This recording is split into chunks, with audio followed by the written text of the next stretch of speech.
In the last 2 sessions, we were talking about knowing the Father and knowing the Son.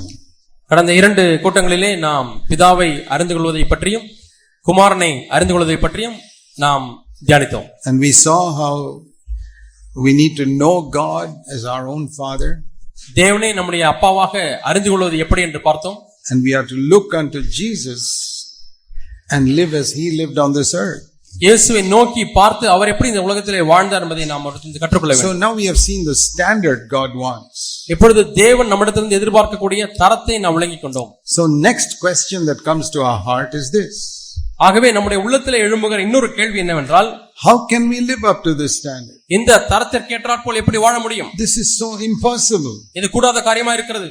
How can I know God as my Father in the same way as Jesus knew him? இயேசு எப்படி பிதாவை அறிந்திருந்தார் அதே விதமாய் நான் எப்படி தேவனை பிதாவாக அறிந்து கொள்ள முடியும்? How can I have the same attitude to others on this earth that Jesus had? எப்படி இயேசு இந்த பூமியிலே மற்றவர்கள் மீது கொண்ட மனப்பான்மை அதே மனப்பான்மை நானும் கொண்டிருக்க முடியும்?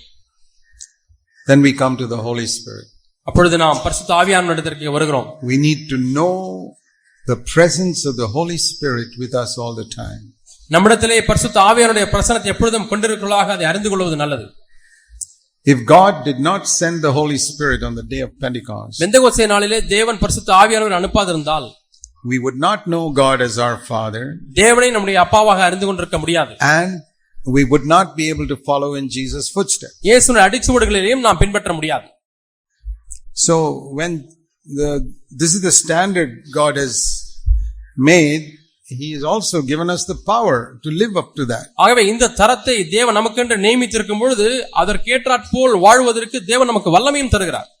And when we understand that Jesus also, when he was on earth, lived as a man like us, இயேசு இந்த பூமியிலே வாழ்ந்த பொழுது நம்மை போல ஒரு மனிதனாக வாழ்ந்தார் என்பதை விளங்கிக் கொள்ளும் பொழுது, that is one of the great truths we need to understand. நாம் விளங்கிக் கொள்ள வேண்டிய மிகப்பெரிய ஒரு சத்தியம் இதுதான். That Jesus is totally God and totally man. இயேசு முழுக்க முழுக்க தேவனாய் இருந்தார், அதே சமயத்தில் முழுக்க முழுக்க மனிதனாய் இருந்தார். He is not half God and half man. பாதி தேவனும் பாதி மனிதனுமாக அவர் இருக்கவில்லை. There is no such thing as half God. தேவன் பாதி தேவன் என்கிற ஒரு காரியமே இல்லை. You cannot divide God into two.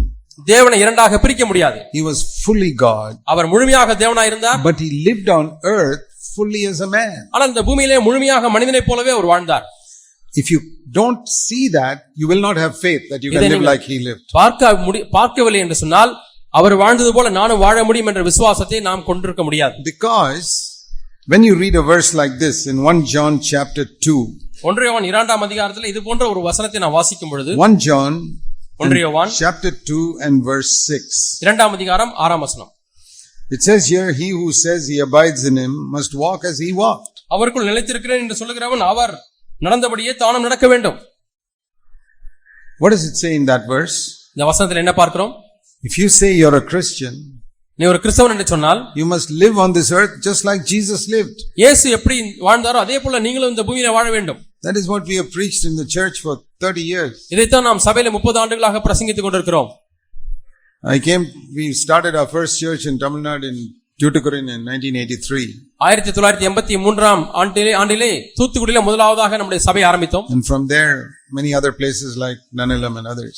அங்கிருந்து இன்னும் பல இடங்களிலே நனிலம் போன்ற இடங்களிலே சபைகள் உருவானது. But in all these places, in all these 29 years, we preach this truth. இந்த எல்லா இடங்களிலுமே 29 ஆண்டுகளாக நாம் இந்த சத்தியத்தை பிரசங்கித்துக் கொண்டிருக்கிறோம்.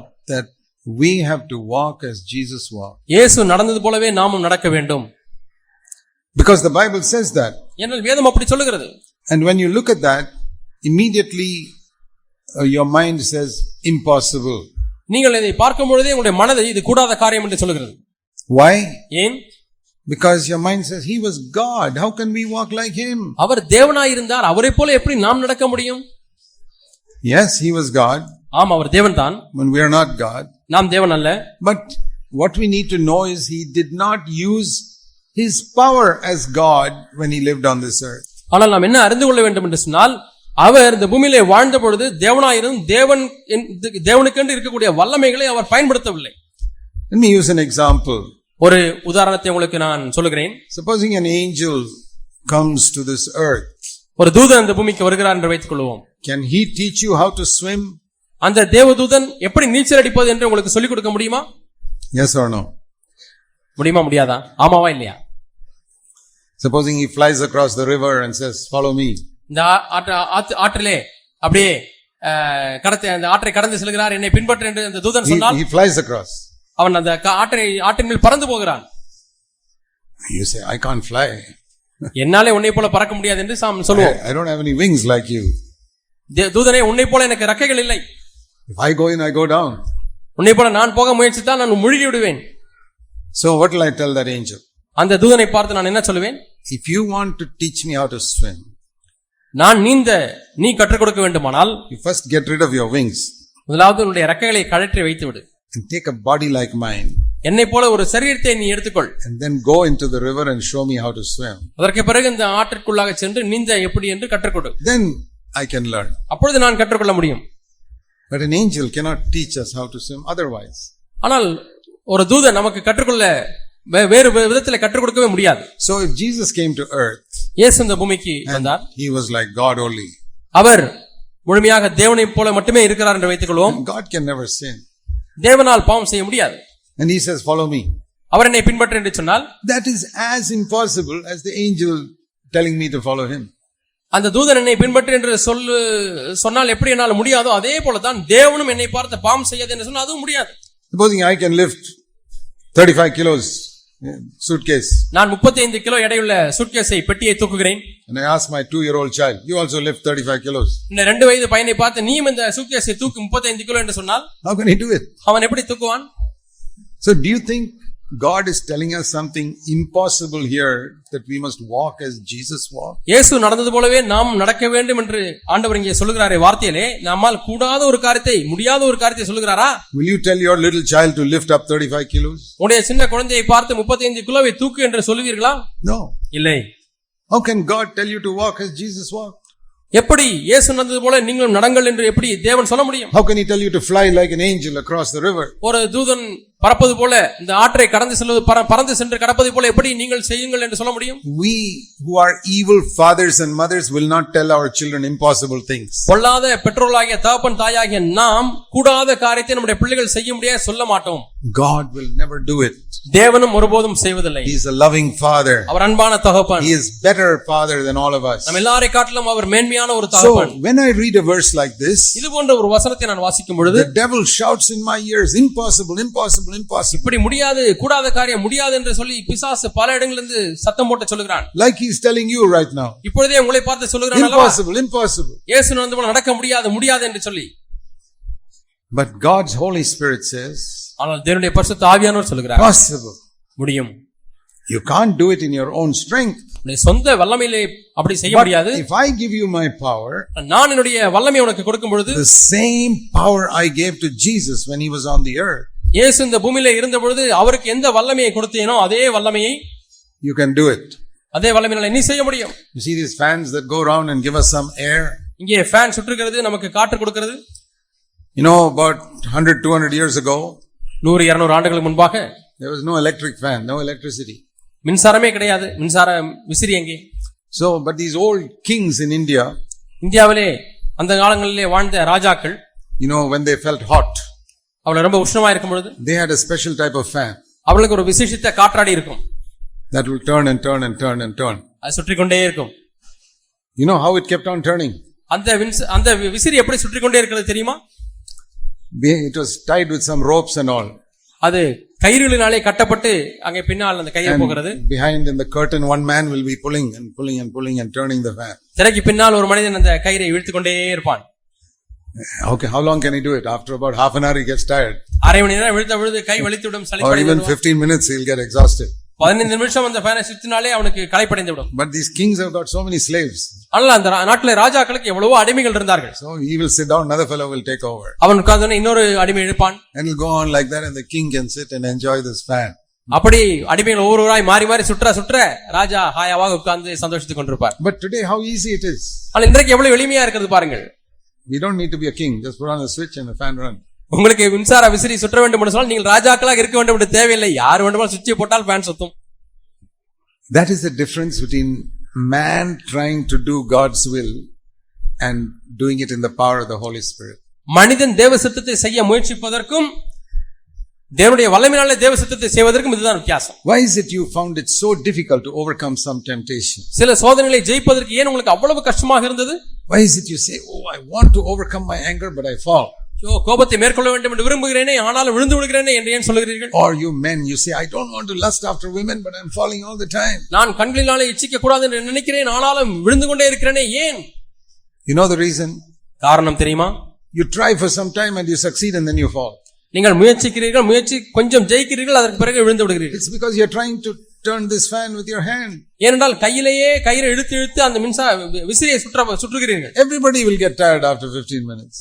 யாராயிருந்தாலும் 15 நிமிடங்கள் கழித்து களைப்படைந்து விடுவார்கள். But how is this fan running for hours and hours and hours and hours? மணிக்கணக்காக எப்படி இந்த மின் விசிறி சுற்றிக் கொண்டே இருக்கிறது? You see, that's electricity. அது மின்சார சக்தி. What did I have to do? Put on the switch. நான் செய்ய வேண்டியதெல்லாம் என்ன? சுவிட்சை போட்டால் போதும். We have to do something. It's not automatic. தானாக நீங்கள் உள்ளே வந்தால் மின்சார விசிறி சுத்தாது. நீங்கள் ஏதோ ஒன்று செய்ய வேண்டும். Put on the switch. நீங்கள் செய்ய வேண்டியதெல்லாம் சுவிட்சை போடுங்கள். That is a very good example of living in the power of the Holy Spirit. பரிசுத்த ஆவியானவருடைய வல்லமையினால் வாழக்கூடிய வாழ்க்கைக்கு இது மிகவும் நல்ல ஒரு உதாரணம். Everything in the Christian life is like that. கிறிஸ்தவ வாழ்க்கையில ஒவ்வொரு காரியமும் இப்படித்தான் இருக்கு. I can do it in my own strength or I can do it in the power of the Holy Spirit. நான் ஒன்று என்னுடைய சொந்த வல்லமையினாலே வாழலாம், இல்லாவிட்டால் பரிசுத்த ஆவியானவருடைய பலத்தினாலே வாழலாம். You cannot overcome anger in your own strength. உன்னை சொந்த பலத்தினாலே கோபத்தை மேற்கொள்ளவே முடியாது. You can overcome it in the power of the Holy Spirit. பரிசுத்த ஆவியானவருடைய வல்லமையினாலே நீங்கள் இந்த கோபத்தை மேற்கொள்ள முடியும். See in James chapter 3, யாக்கோபு 3ஆம் அதிகாரம், it says in verse 7 and 8, 7-8 வசனங்கள், every species of beasts and birds and reptiles and creatures have been tamed. சகல விதமான மிருகங்கள், பறவைகள், ஊரும் பிராணிகள், நீர்வாழும் ஜந்துக்கள் ஆகிய இவைகளின் சுபாவம் மனுஷரால் அடக்கப்படும். They've tamed lions and tigers and elephants. யானைகள், சிங்கங்கள், புலிகள் இவைகளையே மனுஷன் அடக்கினான். But it says in verse 8, the tongue nobody can tame. ஆனால் 8ஆம் வசனத்தை பாருங்கள், நாவை அடக்க ஒருவனாலும் கூடாது. See this tongue? நாக்க பாருங்க. It says it's more difficult to tame than a lion or a tiger. சிங்கத்தையும் புலியும் அடக்கி விடலாம், ஆனால் நாவை அடக்கவே முடியாது. Then how can we control the tongue? அப்படியானால் எப்படி நாம் நாவை அடக்க முடியும்? It's by the power of the Holy Spirit. பரிசுத்த ஆவியானவருடைய வல்லமையினாலே. There's in Galatians 5, கலாத்தியர் 5ஆம் அதிகாரம், it says in verse 23, கலாத்தியர் 5ஆம் அதிகாரம் 23ஆம் வசனத்தை 22 and 23, 22 23 வசனம். one of the fruits of the Spirit, the last one, ஆவியின் கனியிலே கடைசி ஒன்று self control. இச்சை அடக்கம். That is the fruit of the Spirit. அதான் ஆவியினுடைய கனி. That means the Holy Spirit can give me self control. பரிசுத்த ஆவியானவர் எனக்கு இச்சை அடக்கத்தை கொடுக்க முடியும். I want to say something in anger. கோபத்துல ஏதோ ஒன்னு சொல்ல முற்படுகிறேன். The Holy Spirit pulls me back. பரிசுத்த ஆவியானவரை கட்டுப்படுத்தி பின்னிட்டு இழுக்கிறார். It's like a horse in which the bridle is put in the mouth. ஒரு குதிரையிலே கடிவாளம் பூட்டப்பட்ட குதிரையை போல. The horse wants to go that way, but that man pulls it back. குதிரை தன் இஷ்டத்துக்கு போக விரும்புகிறது, அந்த மனிதன் அந்த கடிவாளத்தை பிடித்து இழுக்கிறான். That is the power of the Holy Spirit. அதுதான் பரிசுத்த ஆவியானுடைய வல்லமை. See Galatians chapter 5, கலாத்தியர் 5ஆம் அதிகாரம், verse 17. 17ஆம் வசனம். The flesh is against the spirit and the spirit is against the flesh, and they are opposition to one another, so that you cannot do the things that you please. மாம்சம் ஆவிக்கு விரோதமாகவும் ஆவி மாம்சத்துக்கு விரோதமாகவும் இச்சிக்கிறது. நீங்கள் செய்ய வேண்டும் என்று இருக்கிறவர்களை செய்யாதபடிக்கு இவைகள் ஒன்றுக்கொன்று விரோதமாய் இருக்கிறது. Did you see that phrase? இந்த வாசகத்தை பார்த்தீர்களா? Last part. கடைசி பகுதி. What you want to do, you cannot do. நீங்கள் செய்ய வேண்டும் என்று இருக்கிறவைகளை செய்யாதபடிக்கு. How does that happen? அது எப்படி நடக்கிறது? I want to lose my temper and get angry at this person. நான் இப்பொழுது என்னுடைய பொறுமை இழந்து இவர் மீது கோபப்பட விரும்புகிறேன். But I can't do it.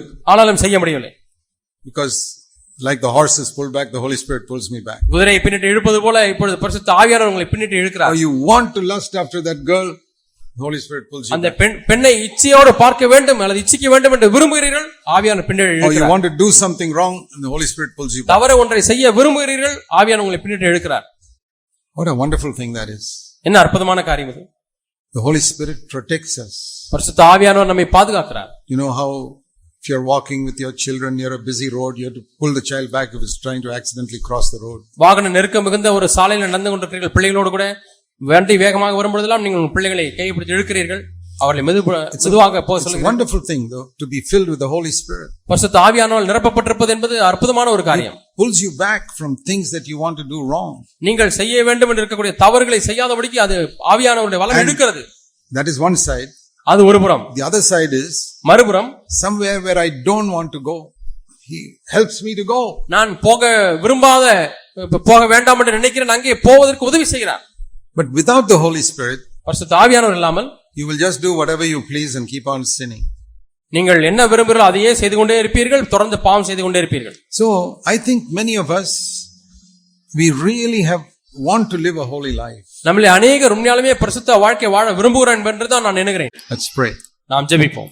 Heavenly Father, பரலோக பிதாவே, we pray that all of us will know the wonderful blessing of being filled with the Holy Spirit. பரிசுத்த ஆவியானவரால் நிரப்பப்பட்டிருப்பது என்றால் எவ்வளவு ஆசீர்வாதம் என்பதை எல்லாரும் அறிந்திருக்கட்டும் ஆண்டவரே. Oh Lord, we pray that none of us will ever be satisfied without a life that is continuously filled with the Holy Spirit. ஆண்டவரே, தொடர்ந்து பரிசுத்த ஆவியானவரால் நிரப்பப்பட்ட வாழ்க்கை அன்று வேறு ஒன்றுமே திருப்திப்படுத்தாது என்பதை அறிந்து கொள்ள வேண்டுமே ஆண்டவரே. Hear our prayer. ஜெபங்களை கேளும் ஆண்டவரே. In Jesus' name. இயேசு நாமத்தில் ஜெபிக்கிறோம் பிதாவே. ஆமென்.